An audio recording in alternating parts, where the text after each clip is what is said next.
भारत माता की, भारत माता की।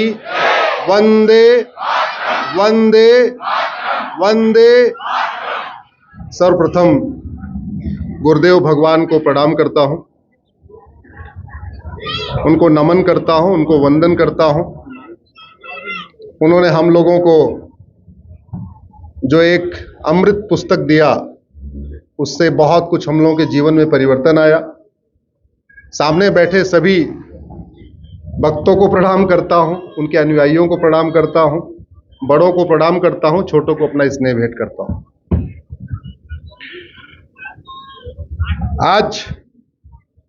आज का अखबार जिन लोगों ने पढ़ा होगा तो फ्रंट पेज की एक खबर थी। फ्रंट पेज की खबर यह है कि जो लोग भारत को मानते हैं, भारत की संस्कृति को मानते हैं, भारत की परंपरा को मानते हैं, भारत का ज्ञान विज्ञान मानते हैं, भारत का त्योहार मनाते हैं, भारत का रीति रिवाज मनाते हैं, वसुधैव कुटुंबकम को मानते हैं, नारी तु नारायणी को मानते हैं, यत्र नारस्तु पूज्यते रमन्ते तत्र देवता को मानते हैं, सर्वपंथ संभाव को मानते हैं, सबका साथ सबका विकास को मानते हैं, उनकी संख्या 8% कम हुई है। और जो भारत को नहीं मानते, भारत की संस्कृति नहीं मानते, वसुधैव कुटुंबकम नहीं मानते, नारी तु नारायणी में नहीं मानते, सबका साथ सबका विकास नहीं मानते, यत्र नारस्तु पूज्यते रमन्ते तत्र देवता नहीं मानते, सब एक समान है ये इस बात को नहीं मानते, होली नहीं मानते, दिवाली नहीं मानते, वंदे मातरम नहीं मानते, कुछ नहीं मानते, उनकी संख्या पिछले 65 साल में 43% बढ़ी है। यानी भगवान राम को मानने वाले, भगवान कृष्ण को मानने वाले, भगवान विष्णु भगवान शंकर को मानने वाले, हमारे गुरुदेव को मानने वाले, इनको मानने वालों की संख्या 8% घटी है और इनको न मानने वालों की संख्या 43% बढ़ी है। तो टोटल गैप कितना हो गया आप खुद ही कैलकुलेट कर लीजिए। यह चिंता की बात है कि नहीं? और एक दूसरी खबर और आई है बरेली से। रानी यादव के 2 टुकड़े किए गए हैं। बरेली में रानी यादव को नाभि के पास से 2 टुकड़े काट दिए गए, आधा पार्ट इधर आधा पार्ट इधर। यह भी आज की घटना है। यह बहुत चिंतन की बात है। वैसे तो बहुत सारे लोग कहते हैं कुछ बात है कि हस्ती मिटती नहीं हमारी, लेकिन यह मीठा झूठ है। कड़वा सच यह है कि बस्ती की बस्ती खत्म हो गई। कड़वा सच यह है कि दुर्योधन का ननिहाल गंधार आज की डेट में अफगानिस्तान कहलाता है। वहां कोई राम कृष्ण भगवान शंकर हनुमान महादेव को मानने वाले कोई नहीं है। कड़वा सच यह है कि राजा भरत का ननिहाल, जहां से माता कैकेयी आई थी, उसको पाकिस्तान कहते हैं। वहां राम कृष्ण विष्णु भगवान लक्ष्मी देवी सरस्वती सबको मानने वाले 2% बचे हुए। कड़वा सच यह है कि पूर्वी बंगाल बांग्लादेश कहलाता है, वहां केवल 5% बचे हुए। कड़वा सच यह है कि भारत में 28 राज्य हैं, 8 केंद्र शासित प्रदेश हैं, टोटल है 36 में से 9 राज्यों में वसुधैव कुटुंबकम, नारी तु नारायणी, सर्वधर्म संभाव, सर्वमंगल मांगल्य को मानने वाले खत्म हो चुके हैं। कड़वा सच यह है कि भारत में टोटल 800 जिले हैं, 800 जिलों में से 200 जिलों में हिंदू जैन बौद्ध सिख खत्म हो चुके हैं। कड़वा सच यह है कि टोटल 6000 तहसीलें हैं, 6000 तहसीलों में से 1500 तहसीलों की डेमोग्राफी बदल चुकी है। कड़वा सच यह है कि भारत के बॉर्डर पे टोटल 300 तहसील है। नेपाल के बॉर्डर पे, पाकिस्तान के बॉर्डर पे, हिमालय के बॉर्डर पे, समुद्र के बॉर्डर पे, म्यांमार के बॉर्डर पे, जहां जहां हमारा बॉर्डर लगता है, उस 300 की 300 तहसीलों की टोटल डेमोग्राफी बदल चुकी है। और जो मैं आंकड़े बता रहा हूं, ये सरकारी आंकड़े बता रहा हूं, और मेरी एक पीआईएल चल रही है कि भारत में 9 राज्यों में हिंदुओं को अल्पसंख्यक घोषित कर दिया जाए। यह बात मैंने एफिडेविट पे सुप्रीम कोर्ट में दिया हुआ है और किसी ने उसका विरोध नहीं किया। सवाल यह है, आखिर चीन में भी तो रानी रहती है, चीन की रानी के 2 टुकड़े क्यों नहीं होते? भारत की रानी के 2 टुकड़े क्यों होते हैं? सिंगापुर में भी नेहा रहती है, सिंगापुर में नेहा के 2 टुकड़े क्यों नहीं होते, भारत में 2 टुकड़े क्यों होते? और जब जब ऐसी हत्याएं होती है तो हम क्या करते हैं, ट्विटर पे justice for Neha, justice for Hina, justice for ये ट्रेंड चला देते हैं। कुछ लोग फेसबुक पे वीडियो शेयर कर देते हैं, बहुत ज्यादा करते हैं, कुछ लोग इकट्ठा करके धरना प्रदर्शन कर देते हैं। लेकिन फैसला बाद में क्या हुआ? आखिर आज बरेली में रानी की हुई है, कुछ दिन पहले कर्नाटक में नेहा की हुई थी, उसके पहले साक्षी की हुई थी, उसके पहले श्रद्धा की हुई थी, फिर नीतू की हुई थी, सीमा गौतम की हुई थी, वर्षा की हुई थी, सुशीला की हुई थी, निधि गुप्ता की ऐसी हत्या हुई थी, उमा शर्मा की हत्या हुई, बबली रानी की हुई थी, निशा की हुई, एकता की हुई, नैना कौर की हुई, प्रिया की हुई, कशिश परमार की हुई, सीमा की हुई, अर्चना की हुई, हिना तलरेजा की हुई, नीलम अहिरवार की हुई, प्रभा कुमारी, नीलम यादव, मुनिया, तनिष्का शर्मा, शिवानी, निकिता तोमर, स्वाति, अंतिमा, प्राची राणा, नील कुसुम, सुनीता कुशवाहा, यशोदा, सोनम शुक्ला, अंबिका, रूपाली, इन सबकी ऐसे ही हत्या हुई। आपने हत्या के बारे में सुना होगा, किसी हत्यारे को फांसी हुई, ये सुना क्या? जोर से बोलिए जरा। किसी हत्यारे की 100% प्रॉपर्टी जब्त हुई, सुना क्या आपने? किसी हत्यारे की नागरिकता खत्म हुई, ये सुना क्या आपने? भगवान श्री राम ने कहा है, भय बिन होए न प्रीत। ये हत्याएं इसलिए यहां हो रही हैं कि न शिक्षा में संस्कार है और न कानून का खौफ है। जो हत्या जैसा अपराध दिल्ली में होता है, दिलवर नेगी को जला के मारा जाता है, कभी दुबई के दिलवर नेगी को जला के नहीं मारा गया, कभी सिंगापुर के दिलवर नेगी को जला के नहीं मारा गया, कभी चाइना के दिलवर नेगी को जला के क्यों नहीं मारा गया, दिल्ली के दिलवर नेगी को जला के क्यों मारा गया? राजू की हत्या हुई, कृष्णा की हत्या हुई, शिवम की हुई, बादल की हुई, नीलेश की हुई, कमलेश की हुई, गंगाराम की हुई, डॉक्टर नारंग की हुई, याद होगा आपको दिल्ली में, रतन लाल की हुई, अभिजीत की हुई, रामलिंगम की हुई, रिंकू शर्मा की हुई, ध्रुव त्यागी की हुई, चंद्रगुप्ता की हुई, बंधु प्रकाश की हुई, रचित जाट की हुई, प्रियंका रेड्डी की हुई, अंकिता शर्मा की हुई, ट्विंकल की हुई, किशन की हुई, अंकित की हुई, अंकित सक्सेना, आपको पता होगा कुछ दिन पहले उसका गला काट दिया गया था पूर्वी दिल्ली में।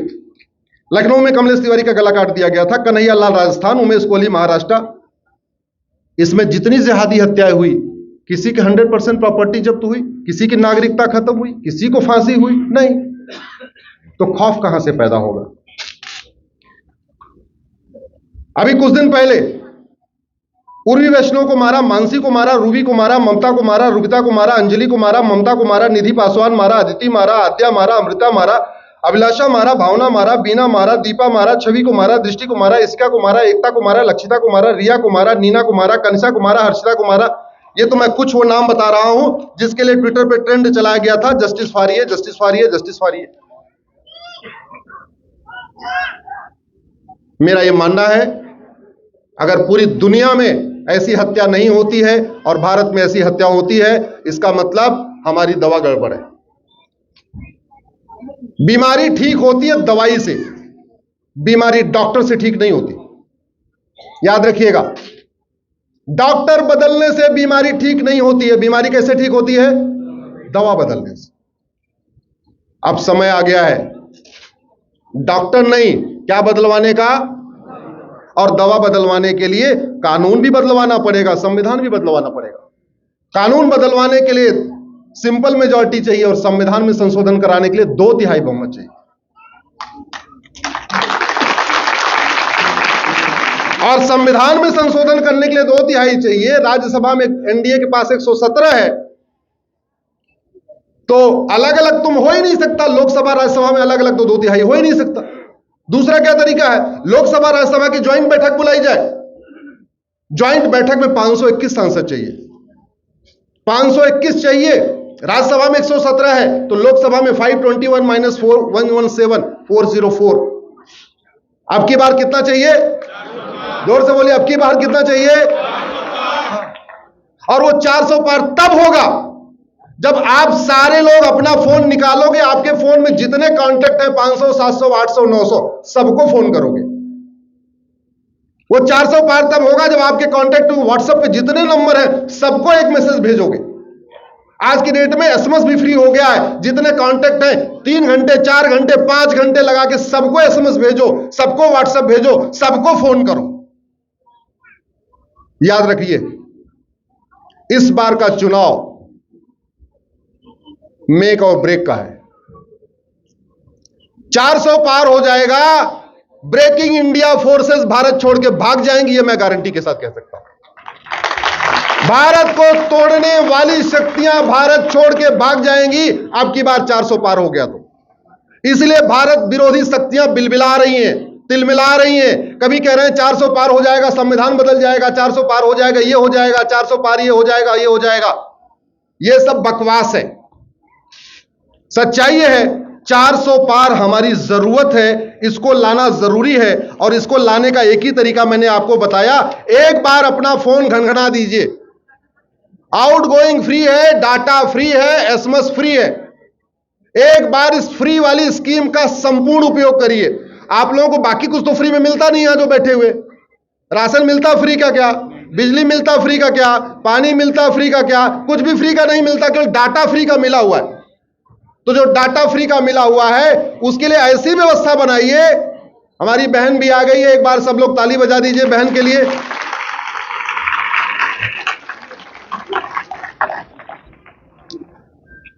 और ये चिंता की बात क्यों है इसको समझिए। मैं 5 मिनट के अंदर अपनी बात खत्म करूंगा।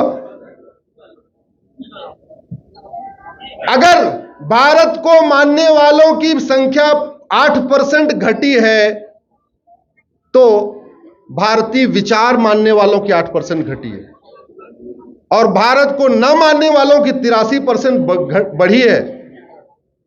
तो मैंने पहले ही कहा, केंद्र और राज्य कुल 36 हैं, 36 में से 9 राज्य यानी 25% राज्य आपके हाथ से निकल चुके। 800 जिलों में से 200 जिले यानी 25% जिले आपके हाथ से, 6000 तहसीलों में से 1500 तहसील यानी 25% तहसीलें आपके हाथ से। अब मामला केवल 75% बचा हुआ है। अभी भी नहीं जागे, अभी भी अलर्ट नहीं हुए, अभी भी समझे नहीं क्या करना है क्या नहीं करना, तो फिर तो वही होगा। दुर्योधन के ननिहाल गंधार में 1805 में प्रधानमंत्री थे पंडित नंदराम टिक्कू, कश्मीरी ब्राह्मण थे। आज वहां क्या हो रहा है आपको पता है। इसलिए मेरा यह मानना है कि अगर भारत की संस्कृति को बचाना है, भारत की परंपरा को बचाना है, भारत का ज्ञान विज्ञान को बचाना है, तो हमें 5 कानून तत्काल बनाना पड़ेगा।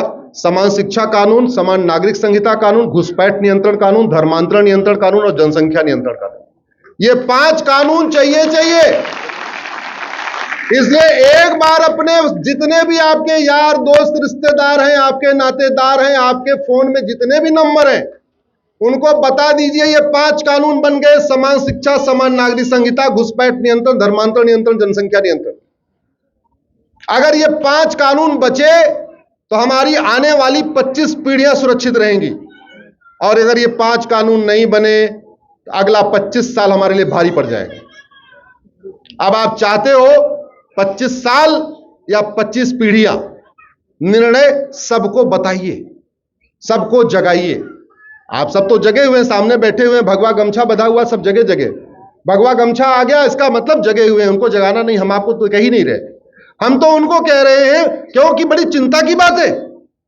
गाजियाबाद में 55% वोटिंग, नोएडा में 55% वोटिंग, दिल्ली एनसीआर में 55% वोटिंग। यह बहुत चिंता की बात है। या तो ओवर कॉन्फिडेंस आ गया है, अरे या तो सोच रहे यार अब तो 400 पार हो ही रहा, चलो घूमो टहलो कुछ भी करो। नहीं, ये नहीं चाहिए।